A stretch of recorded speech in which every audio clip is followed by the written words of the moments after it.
ஒரே ஒரு தனி மனுஷன் அமெரிக்காவோட ஜனாதிபதியையும் இங்கிலாந்து இளவரசரையும் பில்கேட்ஸ் மாதிரியான உலக பணக்காரனையும் ஒன்று சேர்த்து இந்த உலகத்தோட மோஸ்ட் ஆர்கனைஸ்டு கிரிமினல் நெட்வொர்க்கை ஃபார்ம் பண்ண முடியும் அப்படின்னு சொல்லியிருந்தா நம்ம நம்பியிருப்போமா ஒரு 4-5 வருஷத்துக்கு முன்னாடி. ஆனால் ஜெஃப்ரி எப்ஸ்டீன் அந்த விவகாரத்தில் இது உண்மையாக நடந்துட்டு இருக்கு. அமெரிக்காவோட ஜனாதிபதிகள் வரைக்கும் லிங்க் பண்ணி மிகப்பெரிய பீடோஃபைல் ஆர்கனைஸ்டு நெட்வொர்க்கையே ஃபார்ம் பண்ணியிருக்கான்.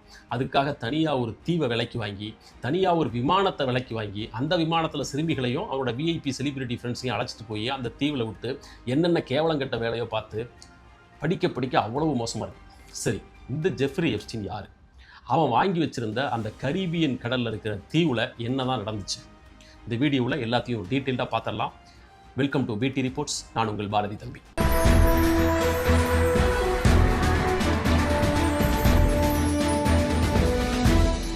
முதல்ல இந்த ஜெஃப்ரி எப்ஸ்டீன்றவன் யாருன்னு பார்த்துருவோம்.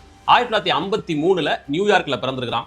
பெரிய ஃபேமிலி பேக்ரவுண்ட்லாம் இல்லை, சாதாரண குடும்பம் தான். இவனுக்கு பெருசாக படிப்பும் வரலை, காலேஜ் ட்ராப் அவுட்டு. இருந்தாலும் படித்த படிப்பு வச்சுக்கிட்டு ஒரு ஸ்கூலில் கணக்கு வாத்தியாராக வேலைக்கு சேர்ந்துருக்கான். அந்த வேலையிலையும் ரொம்ப நாளாக நீடிக்கலை. இவனோட நோக்கமெல்லாம் பணம், பவர், அதிலே தான் இருந்திருக்கு. அது ரெண்டையும் அடையிறதுக்கு ஸ்கூல் வாத்தியாராக இருந்தால் முடியாது, அதுக்கு வேற ரூட்டை தான் கண்டுபிடிக்கணும் அப்படின்னு அவன் தேர்ந்தெடுத்த ரூட்டு அமெரிக்காவோட பங்குச்சந்தை இருக்கிற வால் ஸ்ட்ரீட். அந்த வால் ஸ்ட்ரீட்டில் இருக்கிற பியர் ஸ்டென்ஸ் அப்படின்னு ஒரு கம்பெனியில் இவன் நிதி ஆலோசகராக வேலைக்கு போய் சேர்ந்துருக்கான். அது ஒரு இன்வெஸ்ட்மெண்ட் பேங்க். அந்த இன்வெஸ்ட்மெண்ட் பேங்க்குக்கு வர்ற எல்லா கஸ்டமர்ஸும் கோடீஸ்வரர்களாகவும் பில்லியனர்ஸாகவும் தான் இருப்பாங்க. இவனோட நோக்கமே பணமும் பவரும் தான். அங்கே வர்ற அத்தனை பேருமே பணம் பவரோட லிங்க் ஆனவங்க. இவன் நல்லா பேச்சு திறமை உள்ள ஆள். அதனால் அந்த கம்பெனியில் அப்படியே வேலைக்கு சேர்ந்து வர்ற கஸ்டமர்ஸ் எல்லாரையும் பேசி பிரெயின் வாஷ் பண்ணி இவனோட ஃப்ரெண்ட்ஸ் நெட்வொர்க்குள்ளே ஒவ்வொருத்தராக கொண்டு வர ஆரம்பித்தான். அப்படி வெறுமனே இவன் ஃபினான்ஸ் கன்சல்டண்ட்டாக மட்டும் இல்லை, வர்றவங்களில் பொலிட்டீஷியன்ஸ் இருப்பாங்க, பெரிய பெரிய பணக்காரங்க இருப்பாங்க இல்லையா, இவங்களோட வீக்னஸை பயன்படுத்திட்டு அவங்களுக்கு சிறுமிகளை சப்ளை பண்ணுற ஒரு பீடோஃபைல் நெட்வொர்க்கையும் அப்போவே இவன் ஃபார்ம் பண்ண ஆரம்பிச்சிட்டான். உள்ளூரில் இருக்கிற மேயர், ஜட்ஜு, அமைச்சர், பிஸ்னஸ்மேன் இவங்க எல்லாருக்கும் இப்படி சிறுமிகளை சப்ளை பண்ணுற வேலையை அப்போவே ஆரம்பிச்சிட்டான். சரி, எப்படி இந்த சிறுமிகளை இவன் போய் பிரெயின் வாஷ் பண்ணி கூட்டிகிட்டு வர்றான் அப்படின்னா, அமெரிக்காவில் எல்லாருமே கோடீஸ்வரங்களும் பணக்காரங்களும் கிடையாதுல்ல. ரோட் சைடுகளில் ஏழைகள் எக்கச்சக்கமாக இருக்காங்க. வேனில், ட்ரக்கில், டென்ட் அமைச்சு இப்படிலாம் எத்தனையோ பல ஆயிரக்கணக்கான ஏழைகள் அமெரிக்காவில் இருக்காங்க. அந்த மாதிரி குடும்பங்களை ரீச் பண்ணி அங்கே இருக்கிற 13 வயசு 15 வயசு உள்ள சிறுமிகள்கிட்ட பேசி 2 மணி நேரம் மசாஜ் பண்ணி விட்டா $200 கிடைக்கும், $300 கிடைக்கும் அப்படின்னு பேசி அவங்களை அழைச்சிட்டு வந்து இந்த மாதிரி வேலைகளை செய்ய ஆரம்பிச்சிருக்கான். இப்படியே போயிட்டு இருக்கும்போது அந்த இன்வெஸ்ட்மெண்ட் பேங்க்ல இருந்து அவனை வேலையை விட்டு நீக்கிடுறாங்க ஒரு கட்டத்தில். அப்புறம் 1988 அந்த கம்பெனியிலிருந்து வெளியில் வந்த இவனோட பேர்லேயே சொந்த கம்பெனி ஒன்று ஆரம்பிக்கிறான்.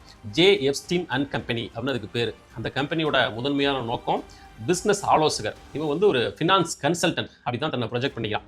ஆல்ரெடி அந்த இன்வெஸ்ட்மெண்ட் பேங்க்கில் வேலை பார்க்கும்போதே ஒரு பெரிய கோடீஸ்வர நெட்வொர்க்கை கிரியேட் பண்ணிட்டான். இப்போ இவன் பேரில் புதுசாக ஒரு கம்பெனி ஆரம்பிச்சிட்டான். அந்த நெட்வொர்க்கை வச்சு இன்னும் மேலும் பல பணக்காரர்களை ரீச் அவுட் பண்ணுறான். குறைஞ்சது $1 பில்லியன் மேலே சொத்து மதிப்பு வச்சிருக்கிற தனி நபர்களோ அல்லது கம்பெனியோ அவங்க தான் இவனோட டார்கெட். தான் ஒரு எலைட் பிஸ்னஸ் கன்சல்டன்ட் அப்படின்ற தோற்றத்தை இவன் உருவாக்கிக்கிறான். யாரெல்லாம் பிளாக் பண்ணி வச்சிருக்காங்களோ அவங்கள ரீச் அவுட் பண்ணுறான். உங்களோட பணத்தை எப்படி சேஃபாக இன்வெஸ்ட் பண்ணுறது அப்படின்னு நான் ஐடியா தர்றேன் அப்படின்னு அவங்களுடைய பிரைவேட் குட் புக்கில் இடம் பிடிக்க ஆரம்பிக்கிறான். இவனோட பலங்கிறது சீக்ரஸியை மெயின்டைன் பண்ணுறது. அது கோடீஸ்வரர்களுக்கு ரொம்ப தேவையாகவும் அவசியமாகவும் இருக்குது. அதனால இவனோட புகழ் அந்த கோடீஸ்வரர்களுக்கு மத்தியில் பரவ ஆரம்பிக்குது. அந்த நெட்வொர்க்கோட ஒரு அங்கமாக இவன் மாறுறான். மெல்ல மெல்ல பெரிய பெரிய கம்பெனிகளோட ஆட்கள்லாம் இவனோட கஸ்டமர்ஸாக மாற ஆரம்பிக்கிறாங்க. பாப்புலர் பிராண்டான விக்டோரியா சீக்ரெட் அந்த கம்பெனியோட முதலாளி லெஸ் வெக்ஸ்னர் அவர் உள்பட இவரோட கஸ்டமராக பல பேர் மாறுறாங்க. அப்புறம் பில் கிளின்டன், இங்கிலாந்து இளவரசர் ஆண்ட்ரூ, இந்த மாதிரியான செல்வாக்கான ஆட்கள் கூட இவனோட லிஸ்ட்குள்ளே வர்றாங்க. படிப்படியாக இவன் ஃபினான்ஸ் கன்சல்டன்ட் அப்படின்ற இடத்தை தாண்டி ஒரு அதிகார வர்க்க புரோக்கர் அந்த லெவலுக்குள்ளே உள்ளே போகிறான். ஒரு பக்கம் பணம் புழங்குது, இன்னொரு பக்கம் சிறுமிகள் மூலமாக இன்னொரு கிரே ஏரியா ஓப்பன் ஆகுது. இது எல்லாம் சேர்ந்து ஒரு மாதிரியான ஒரு டார்க் நெட்வொர்க்கை இவன் 2000க்கு முன்னாடியே ஃபார்ம் பண்ண ஆரம்பிச்சிட்டான்.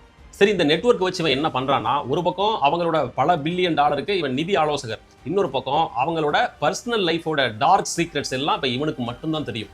அதனால அதை வச்சு அவங்கள மிரட்டி தனக்கு தேவையான எல்லா காரியத்தையும் செஞ்சுக்க ஆரம்பிக்கிறான். பல பில்லியன் கணக்கான டாலர்கள் பணம் இவன்கிட்ட குவி ஆரம்பிக்குது. அந்த பணத்தை வச்சு அமெரிக்காவோட பல பகுதிகளில் சொத்துக்களை வாங்கி குவிக்கிறான். மேன்ஹாட்டனில் பெரிய கெஸ்ட் ஹவுஸ், பாரிஸில் ஒரு கெஸ்ட் ஹவுஸ், அப்புறம் மெக்சிகோவில் பெரிய பண்ணை வீடு அப்படின்னு எக்கச்சக்கமாக சொத்துக்களை வாங்கி குவிக்கிறான். அப்படி இவன் வாங்கின சொத்துக்களில் ஒன்று தான் அந்த கரீபியன் கடலில் இருக்கிற தீவு லிட்டில் செயின்ட் ஜேம்ஸ் அப்படின்னு அந்த தீவுக்கு பேர். அந்த தீவை பல $1 பில்லியன் கொடுத்து ஜெஃப்ரி எப்ஸ்டீன் வாங்குறான். 72 ஏக்கரில் ஒரு மிதக்கிற சொர்க்கம் போல இருக்குது அந்த தீவு. அந்த தீவு ஒரு பிரைவேட் ப்ராப்பர்ட்டி. அது உலகத்தோட தொடர்பிலிருந்து கம்ப்ளீட்டாக துண்டிக்கப்பட்ட ஒரு இடம். அங்கே எல்லாரும் நினச்சாலும் அங்கே போயிட முடியாது. ஒன்று படகுல போகணும், ஹெலிகாப்டரில் போகணும், இல்லை ஃப்ளைட்டில் போகணும். மற்றபடி சாதாரண மனிதர்கள் அங்கே போகவே முடியாது. அங்கே நீச்சல் குளம், வெந்நீர் குளியல் போடுறதுக்கு தனியாக ஒரு நீச்சல் குளம், கெஸ்ட்டுகள் வந்தால் தங்குறதுக்கு தனித்தனியாக கெஸ்ட் ஹவுசஸ், விமானம் இறங்குறதுக்கு அந்த ஹெலிபேட், இப்படி எல்லா விதமான வசதிகளும் அந்த தீவுல இருக்குது. சரி, இந்த சிறுமிகளை எப்படி இவன் பிரெயின் வாஷ் பண்ணி இங்கே கொண்டுட்டு வர்றான் அப்படின்னா, ஆரம்ப கட்டத்தில் இவனே நேரடியாக போய் அந்த வேலைகளை பார்த்துருக்கான். அதுக்கு பிறகு ஒரு சிறுமியை இப்படி பிரெயின் வாஷ் பண்ணி கூட்டிகிட்டு வந்துட்டான் அப்படின்னா, அந்த பொண்ணுக்கிட்ட நீ 4 பேரை கூட்டிகிட்டு வந்தீங்கன்னா உனக்கு இவ்வளோ ரூபா பணம் தர்றேன். இந்த எம்எல்எம்லாம் இருக்குல்ல, இன்சென்டிவ் கொடுப்பாங்க. நீங்கள் 4 பேர் சேர்த்தீங்கன்னா உங்களுக்கு இவ்வளோ ரூபா கமிஷன், அந்த 4 பேரும் இன்னும் 4 பேர் சேர்த்தா கமிஷன். இந்த எம்எல்எம் கான்செப்ட் இருக்கு இல்லையா, அதுபோல் தாங்கிட்ட வர்ற சிறுமிகள் எல்லாரையும் ஒரு எம்எல்எம் கான்செப்ட் அடிப்படையில் நீங்கள் 4 பேரை கூட்டுவாங்க, 10 பேரை கூட்டுவாங்கன்னு அப்படி ஒரு நெட்வொர்க்கின் அங்கமாக இவன் மாற்ற ஆரம்பிச்சிட்டான். அவங்கெல்லாம் அமெரிக்காவோட ஏழைகள், வாழ வழி இல்லாதவங்க, வேறு வழி இல்லாமல் இந்த வேலைகளை செய்ய ஆரம்பிச்சிருக்காங்க. இப்படி அந்த தீவு ஒரு மர்ம பிரதேசமாக மாற ஆரம்பிக்குது. 2000 வருஷத்துக்கு முன்னாடியே அதை வந்து பாவங்களின் தீவு அப்படின்னு சுற்றி இருக்கிற மக்கள்லாம் மர்மமாக பேச ஆரம்பிச்சிருக்காங்க.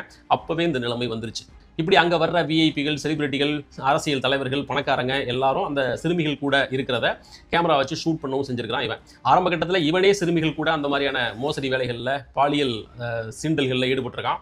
அந்த வீடியோக்கள் இருக்குது. அப்புறம் அழைச்சிட்டு வர்ற விஐபிகளை இந்த சிறுமிகள் கூட விட்டு அதையும் வீடியோ எடுத்து வச்சிருக்கிறான். அதை வச்சு மிரட்டி இன்னும் ஆதாயங்கள் அடைகிறது, பணம் சம்பாதிக்கிறது, அதை கொண்டு இன்னும் கொஞ்சம் சொத்துக்களை வாங்குறது அப்படின்னு எப்ஸ்டீன் ஒரு கட்டத்தில் இதை வச்சு என்ன வேணாலும் பண்ணலாம் அப்படின்னு லெவலுக்கு அவன் போயிருக்கிறான்.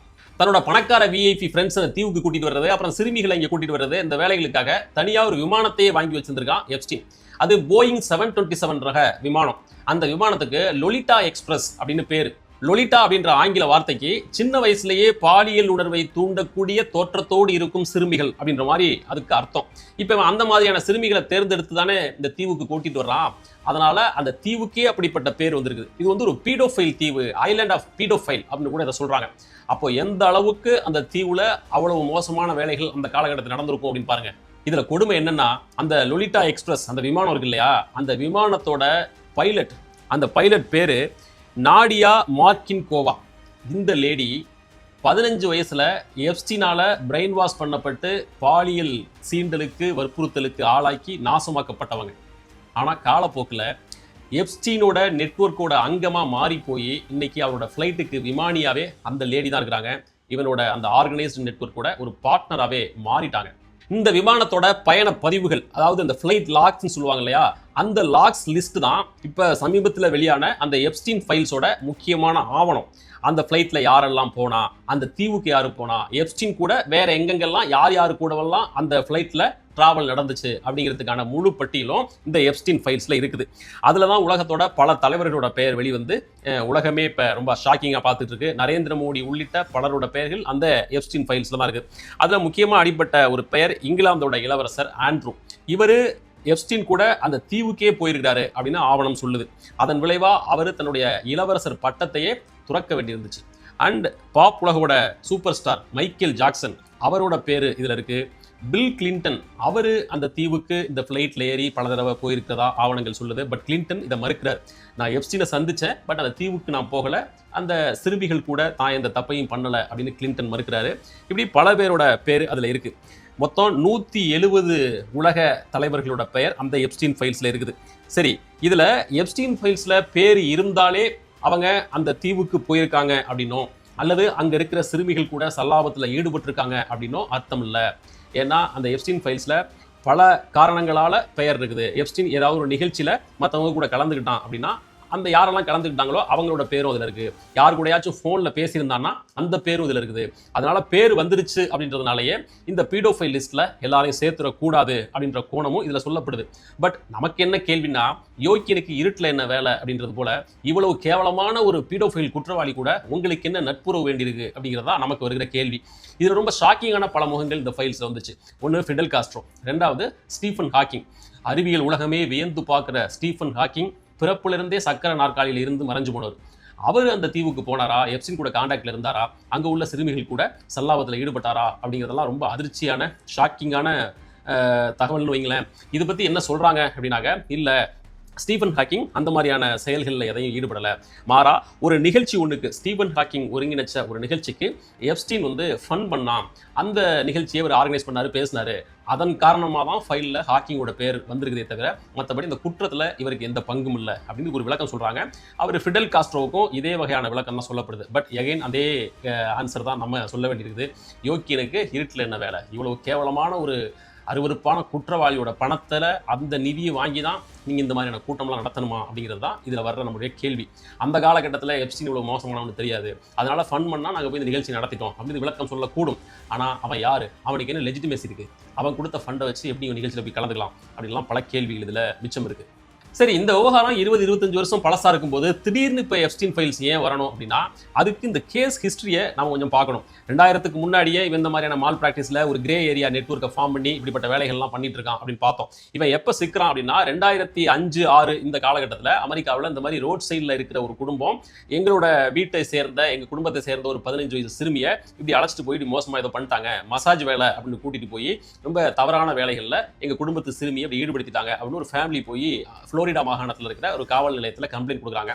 அந்த கம்ப்ளைண்ட் அவங்க ஆரம்பத்தில் விசாரிக்காம விடுறாங்க, ஏன்னா அவனோட செல்வாக்கு அந்த அளவுக்கு. பட் அடுத்தடுத்த காலங்களில் வரிசையா 36 சிறுமிகள் புகார் வந்துகிட்டே இருக்குது. இது எப்படி வருதுன்னா, ஒரு சிறுமி புகார் கொடுக்குறான்னு வச்சுக்கோங்களேன், அந்த சிறுமிகிட்ட கூப்பிட்டு விசாரிச்சாங்க, யாருமா அவனை கூப்பிட்டு போனது அப்படின்னா அந்த பெண்ணு இன்னும் 2 பேரை காட்டுறாங்க, அந்த 2 பேரை பிடிச்சா அவங்க இன்னும் 2 பேர் காட்டுறாங்க, அப்படியே 36 பேருக்கு அது எக்ஸ்டெண்ட் ஆகுது. அப்புறம் தான் கடைசியா அதில் ஜெஃப்ரி எப்ஸ்டீன் தான் எல்லாத்தையும் ஆர்கனைஸ் பண்ணி இந்த வேலையை பண்ணியிருக்கான் அப்படின்னு தெரிய வருது.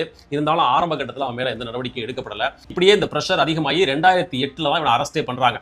அரெஸ்ட் பண்ணியும் கூட இவன் மேலே சார்ஜஸ் எல்லாம் போட்டுக்கிட்டு இருக்கும்போதே இவன் குயிக்காக ஒரு வேலை பண்ணுறான். என்னன்னா, அப்போ இருந்த அரசு வழக்கறிஞர் கூட ஒரு டீலிங் போட்டுக்கிட்டு, என் மேலே இருக்கிற குற்றச்சாட்டுகளில் ரொம்ப சின்ன குற்றச்சாட்டாக ஏதாவது இருக்கும் இல்லையா, அதை நான் அக்செப்ட் பண்ணிக்கிறேன், அதுக்கு மாறா எனக்கு குறைவான தண்டனையை கொடுங்க அப்படி ஒரு டீலிங் போட்டுக்கிட்டு, அதுக்கு பேர் ஸ்வீட் ஹார்ட் டீலிங் அப்படின்னு சொல்கிறாங்க. இப்போ அமெரிக்க மீடியாவெல்லாம் அதை அப்படி தான் சொல்கிறாங்க. ஸ்வீட் ஹார்ட் டீலிங் அப்படி ஒரு டீலிங்கை போட்டு குறைவான தண்டனை வாங்குறதுக்கு பேசலாம். என்ன காரணத்துக்காக அவங்க ஒத்துக்கிட்டாங்கன்னு தெரியல, அப்படி ஒத்துக்கிட்டாங்க. என்ன வேற என்ன வெளிப்படையான காரணம் என்ன? அதோட சம்மந்தப்பட்ட அத்தனை பேர் விஐபிகள், செலிபிரிட்டிகள், செல்வாக்கானவங்க, இவன் மூலமா அந்த உண்மைகள்லாம் வெளில வந்துச்சுன்னா அவங்கெல்லாம் சிக்க வேண்டியிருக்கும். அதனால குறைவான தண்டனை கொடுத்து எப்ஸ்டீனோட மனம் கூடாமல் பார்த்துக்கிட்டாங்க. இப்போ 2008 காலகட்டத்தில். ஸோ அதனோட தொடர்ச்சியாக அப்போ அரெஸ்ட் பண்ணப்பட்ட அவனுக்கு மொத்தம் 18 மாதம் சிறை தண்டனை கொடுத்தாங்க. இந்த ஸ்வீட் கார்டு டீலிங் மூலமாக அந்த 18 மாதங்கிறது 13 மாதமாக குறைக்கப்பட்டுச்சு. இந்த 13 மாதத்தையும் அவன் ஜெயிலில் ஃபுல்லாக ஸ்பெண்ட் பண்ணல. ஒருத்தனுக்கு ஜெயில் தண்டனை எதுக்காக கொடுக்குறாங்க? அவன் செஞ்ச குற்றத்துக்கான தண்டனை, முழுசாக ஜெயிலில் இருக்கணும். மொத்தம் 1 வருஷம் சொச்சம், ஒரு 13 மாதம் அந்த ஜெயிலில் இருந்தான். 13 மாதமும் பகல் நேரம் முழுக்க அவன் ஆஃபீஸுக்கு போயிடுவான், நைட் டைமில் தூங்குறதுக்கு தான் ஜெயிலுக்கு வருவான். இப்படிப்பட்ட ஒரு மோசமான சலுகையை அவனுக்கு கொடுத்துருக்குறாங்க. இதுக்கு பேர் ஒர்க் ரிலீஸ் சலுகை அப்படின்னு பேர். ஒர்க் ரிலீஸ் அப்படின்னு அங்கே சொல்கிறாங்க. அது என்னவோ இங்கே இல்லை, அமெரிக்காவில் அப்படி ஒரு சிஸ்டம் வச்சுருக்காங்களா, அல்லது இவனுக்கு மட்டும் கொடுக்கப்பட்ட ஒரு சிறப்பு சலுகை அப்படின்னு தெரியல. அப்படி எப்ஸ்டீன் ஒர்க் ரிலீஸ் அப்படின்ற சலுகையின் பேரில் 13 மாதமும் ஜெயிலில் இருக்கணுன்ற பேரில் நைட்டு தூங்குறதுக்கு மட்டும் அங்கே வந்திருக்கான். பகல் முழுக்க தன்னுடைய ஆஃபீஸுக்கு போய் வேலை பார்த்துருக்கான். என்ன வேலை பார்த்துருக்கான் அப்படின்னா, ஏற்கனவே பார்த்தா அதே வேலை தான். இதே போல் ஆதரவு இல்லாத ஏழை சிறுமிகளை கூப்பிட்டு வர்றது, பிரெயின் வாஷ் பண்ணுறது, மறுபடியும் ஃபினான்ஸ் கன்சல்டன்ட் அப்படின்ற பேரில் பணக்காரங்களுக்கு இந்த சிறுமிகளை விருந்து வைக்கிறது அப்படின்னு ஜெயிலில் இருக்கிற அந்த 13 மாத காலத்துலையும் பகலில் போய் இந்த வேலையை தான் பார்த்துட்டு வந்திருக்கான். 2009 வருஷத்தோட எண்டில் வெளில வந்துடுறான். வெளில வந்து அடுத்த 10 வருஷத்துக்கு இதே வேலையை இன்னும் அக்ரெசிவாக பண்ணுறான். இன்னும் உலகத்தில் என்னென்ன பணக்காரங்கள்லாம் இருக்கிறாங்களோ அத்தனை பேரை ரீச் அவுட் பண்ணுறான். அமெரிக்கா அப்படின்ற எல்லையை தாண்டி ஐரோப்பா, ஆசியான்னு உலகமே இவனோட ராஜ்யமாகுது. உலகம் முழுக்க அப்படி ஒருத்தர் இருக்க முடியுமா அப்படின்னு ஆச்சரியமாக இருக்குது. அந்த அளவுக்கு உலகத்தோட அத்தனை தலைவர்களையும் அத்தனை பிஸ்னஸ் மேனையும் ஆக்சஸ் பண்ணி அவங்களோட ஃபினான்ஸை மேனேஜ் பண்ணுறது, அவங்களுக்கு தேவையான இந்த மாதிரியான கிரே ஏரியா வேலைகளை செஞ்சு கொடுக்குறது அப்படின்னு மோசமான ஒரு ஆளாக மாற ஆரம்பிச்சிட்டான். இப்படியே போகும்போது அமெரிக்காவில் இவனால் பாதிக்கப்பட்ட சிறுமிகளோட எண்ணிக்கை அதிகரிச்சுக்கிட்டே போகுது. அப்பப்போ புகார்கள் 1-2 வருது, போலீஸ் அதை கண்டுக்காமல் விடுறாங்க. 2019 வருஷத்தில் இவன் மேலே புதுசாக புகார் சொன்ன சிறுமிகளோட எண்ணிக்கை கிட்டத்தட்ட 50 தொடுது. அந்த முதல்ல வந்த 36 புகாரை விடுங்க, அது தனி. அதுக்கு தான் 2009 அவனுக்கு தண்டனை கிடைச்சிது. இந்த 2009க்கு பிறகு 2019 அந்த இடைப்பட்ட 10 ஆண்டுகளில் புதுசாக 50 சிறுமிகள் இவன் மேலே புகார் கொடுத்துருக்காங்க. புகார் கொடுத்தது மட்டும் 50 பேர், புகார் கொடுக்காம விட்டவங்க, அப்புறம் இவனோட நெட்வொர்க்கோட அங்கமாக மாறினவங்க, அவங்கெல்லாம் தனி கணக்கு. சரி, புகார் கொடுத்துட்டாங்க, 50 பேர் புகார் கொடுத்துட்டாங்க. போலீஸ் இவன் மேலே நடவடிக்கை எடுக்கிறதுக்கு தயங்கிட்டே இருக்குது. இன்பிட்வீன் கேப்பில் இந்த 10 வருஷத்தில் இவன் அமெரிக்க ஜனாதிபதி, இங்கிலாந்து இளவரசர் பில் கேட்ஸ்னு உலகத்தோட மோஸ்ட் இன்ஃப்ளூயன்சியல் பர்சன்ஸ் அத்தனை பேரையும் இவரோட நெட்வொர்க்குள்ளே கொண்டு வந்துட்டான். அப்புறம் எப்படி இவன் மேலே நடவடிக்கை எடுப்பாங்க? இருந்தாலும் ப்ரெஷர் அதிகமாகுது. அமெரிக்காவில் எப்ஸ்டீன் ஃபைல்ஸ் விவகாரம் பெருசாக வெடிக்குது. இவன் மேலே கேஸ் போடணும், அரெஸ்ட் பண்ணணுன்ற ப்ரெஷர் அதிகமாகும் போது வேற வழி இல்லாமல் 2019 இவனை அரெஸ்ட் பண்ணுறாங்க. அதுக்கு முக்கியமான காரணம் மியாமி ஹெரால்ட் அப்படின்ற ஒரு பத்திரிகை. அந்த பத்திரிகை செஞ்ச புலனாய்வுல தான் ஆதாரங்களோட எல்லா விஷயங்களும் அம்பலமாகுது. வேற வழி இல்லாமல் போலீஸ் இவனை அரெஸ்ட் பண்ணுது. இப்போ அரெஸ்ட் பண்ண பிறகு 2009 மாதிரி கிடையாது, இந்த தடவை எப்ஸ்டீனுக்கு கட்டாயம் தண்டனை கிடைக்கும் அப்படின்னு எல்லாரும் எதிர்பார்த்தாங்க.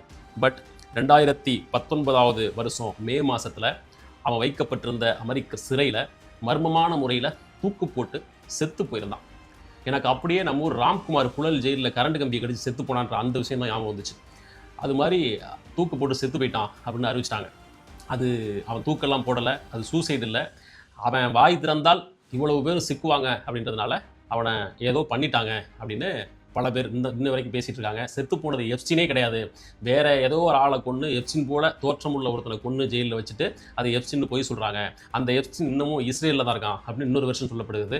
இப்படி பல மர்மங்கள் யூகங்கள் அதில் இருக்குது. எனவே அவன் அதிகாரப்பூர்வமாக எப்ஸ்டீன்றவன் செத்துட்டான் அப்படின்னு அந்த ஃபைலை க்ளோஸ் பண்ணிட்டாங்க 2019. இந்த எப்ஸ்டீன் விவகாரத்தில் இன்னொரு முக்கியமான பேர் கிளைன் மேக்ஸ்வெல். இந்த கேஸில் அந்த லேடியையும் கைது பண்ணாங்க.